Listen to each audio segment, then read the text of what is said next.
দুঃখজনক শুধু না, এটা আমাদের জাতির জন্য একটা একটা ভয়ানক পরিস্থিতি আমরা মনে করছি। তো সেই অবস্থায় আমরা মনে করি শুধু ভারতের দোষারোপ না করে আমার দেশের মধ্যে যখন খুনোখুনি হচ্ছে, শুধু হাদি না, বহু জায়গায় খুনোখুনি হচ্ছে, বহু জায়গা এরকম খুনাখুনি হচ্ছে, কিন্তু প্রশাসন যে ধরনের ভূমিকা রাখা দরকার আমরা সেই ভূমিকাগুলো দেখি না। ঢাকায় তারা হামলা করে ঢাকা থেকে বর্ডার পার হয়ে অন্য দেশে চলে যাচ্ছে, আমার দেশের বিডিআর কিছু করতে পারতেছে না, পুলিশ কিছু করতে পারতেছে না। তো এটা তো আমাদেরও দুর্বলতা। আমরা যতই অন্যের দোষারোপ করি, আমরা অন্য দেশের ঠিক আছে, ভারতের আমরা দোষারোপ করি, ভারত যে সুযোগগুলো নেয় বাংলাদেশের নেতাদেরকে ব্যবহার করা, রাজনৈতিক একটা তারা এই করে নাক গলায় বিভিন্ন ভাবে প্রভাব বিস্তার করার চেষ্টা করে, কিন্তু আমার দেশের নেতারাও তো তাদেরকে সেই সুযোগগুলো করে দেয়। আমরা গত 15 বছর আওয়ামী লীগকে আমরা সেই সুযোগগুলো করতে দেখেছি, এবং আমরা যদি সেই সুযোগগুলো না করতে দিতাম তাহলে তো ভারত এই সুযোগ নিতে পারতো না। তো সেই কারণে প্রথমত আমার নিজের দেশের যারা দেশপ্রেমিক না, নিজের দেশের যারা হচ্ছে শুধুমাত্র ক্ষমতা প্রেমী, দেশ গুল্লায় যাক, দেশ যা হয় হোক, আমার যেন তেন প্রকারের চেয়ার চাই, এর সহযোগিতা, অন্যের সহযোগিতা, নানা ধরনের সহযোগিতা আমাদের নিতে চাই, এই নেয়ার কারণেই তারা এই সুযোগগুলো।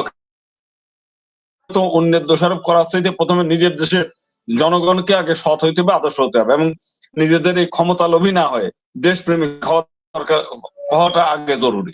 এই যে এখন নির্বাচনের তফসিল ঘোষণা হয়েছে, এখন যদি আমাদের তারেক রহমান সাহেব যদি আসে, তো উনি উনার জন্য বুলেট প্রুফ গাড়ি আছে ঠিকই, কিন্তু সবসময় তো বুলেট প্রুফ গাড়ির মধ্যে থাকবেন না, উনার তো বাইরে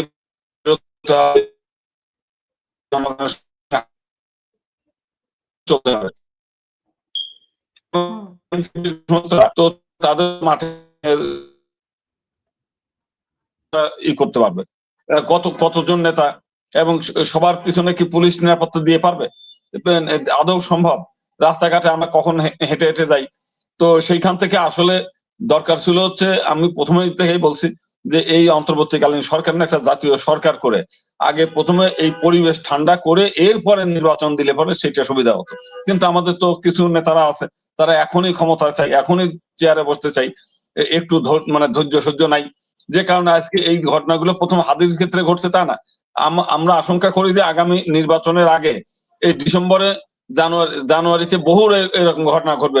এটা দেশের প্রান্তে প্রান্তে উৎপেতে বসে আছে এই সমস্ত দুষ্টরা, সন্ত্রাসী চক্রগুলা। তো সেই কারণে আমি মনে করি যে আইন শৃঙ্খলা পরিস্থিতি আগে উন্নতি হওয়া দরকার দেশে। সরকার কেন এগুলা ব্যবস্থা নিচ্ছে না? এই যে আমি মনে করি এটা সরকারেরই দায়। শুনতেছি যে এখনো তালিকাভুক্ত করা হয়েছে, অনেকে তালিকাভুক্ত, আমরা তো সেইটাই বলি যে রাশেদ খান বারবার বলতেছে যে প্রার্থীদের মধ্যে শুধু তাই না, এখনো তো হ্যাঁ, এখনো সেই আপনার যারা স্বৈরাচার ফ্যাসিবাদী, তাদের তো এখনো হাজার হাজার কর্মী বিভিন্ন জায়গায় উৎপেতে বসে আছে। ফেসবুক খুললেই দেখা যায় যে তাদের এই সরকার তো অন্তত ডিজিটাল প্ল্যাটফর্ম গুলো নজরদারি করলেও তো কারা কারা এই ফ্যাসিবাদী চক্র, এগুলো খোঁজ করে পাওয়া যায়। তো তারা তো সেই কাজগুলো করে না। এইগুলো করলেও তো তাদেরকে ধরে ধরে জিজ্ঞাসাবাদ করা যায়, তাদেরকে আটক করা যায়, তাদেরকে বিভিন্ন মামলায় দিয়ে আটক করে রাখা যায়, অন্তত নির্বাচন পর্যন্ত এইগুলো তো করা উচিত। কারণ একজন লোক ভারত থেকে এসে যদি শেল্টার না পায় বা দেশের মধ্যে, তাহলে হঠাৎ করে এসেই তো হামলা করে আবার দেশ ছেড়ে পালিয়ে যেতে পারবে না। তো সেই কারণে প্রথমত সরকারের আরো কঠোর হওয়া উচিত। দাদা, সবাই পালিয়ে কেন? নির্বাচনের তফসিল আরো পিছিয়ে দিয়ে আগের দরকার একটা জাতীয় সরকার গঠন করে সব দল থেকে।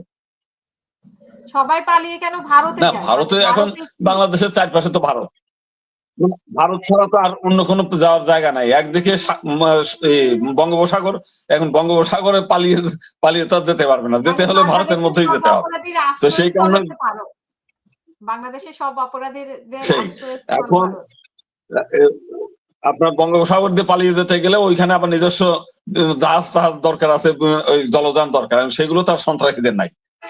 যে কারণে বিশাল একটা বর্ডার, 4-3 পাশে ভারত, যে কারণে যে কোনো সুযোগ দিয়ে পালিয়ে যাচ্ছে। সতর্ক থাকা উচিত এবং পুলিশের সতর্ক থাকা উচিত, এবং একই সঙ্গে বাংলাদেশের ভিতরে যদি অস্থিতিশীল হয় সেটা তো বাংলাদেশের বিষয়। ভারত এত উদ্বিগ্ন কেন সবসময় বাংলাদেশের ব্যাপারে? না না, সেই ব্যাপারে তো কড়া পদক্ষেপ আমাদের সরকার নিচ্ছে। রাষ্ট্রদূতকে তলব করতেছে, তাদেরকে বাংলাদেশের বিষয়গুলো বলছে। তো সেগুলো তো বলবেই, তাদের তো মানে বলা হচ্ছে, কিন্তু বাকিটা তো আমাদেরও করা উচিত। এখানে শেখ হাসিনাকে তারা ওইখানে আশ্রয় দিয়েছে, এটা তো এক সন্ত্রাসী কর্মকাণ্ড হওয়ার একটা মানে কি বলে সূতিকাগার হয়ে বসে আছে। আজকে যদি ওইখানে শেখ হাসিনা না থাকতো, তাহলে তো এই ওখানকার যারা সন্ত্রাসী চক্র, তারা তো দেশে ঢুকতো না। তারা তো অনুপ্রেরণা পাচ্ছে, ওইখানে আওয়ামী লীগের নেতারা সব ভারতে বসে আছে। আমাদের প্রথম তো উচিত হবে যে ভারতকে কড়াভাবে বলে দেয়া যে বাংলাদেশের যে সমস্ত সন্ত্রাসী ভারতে পালিয়ে আছে, যাদের বিরুদ্ধে মামলা আছে, যাদের বিরুদ্ধে এখন সাজা হয়ে গেছে, এই সাজাপ্রাপ্ত আসামিদের হয় আমাদের কাছে স্থানান্তর করেন, আর না হলে অন্য দেশে পাঠিয়ে দেন। আপনারা এই দেশে থাকলে চিরকাল এই সন্ত্রাসী কর্মকাণ্ডগুলো করবে, তারা ওইখানে বসে বসে এই কাজগুলোই করবে, যেহেতু তাদের আর কোনো কাজ নাই। এখন এই কাজগুলো করেই দেশে অস্থিতিশীলতা করবে, নির্বাচন যাতে না হয় সেই ব্যবস্থাটা করবে, নানা ভাবে দেশকে অস্থিতিশীল করার জন্য যা যা করা দরকার তারা সেগুলো করবে।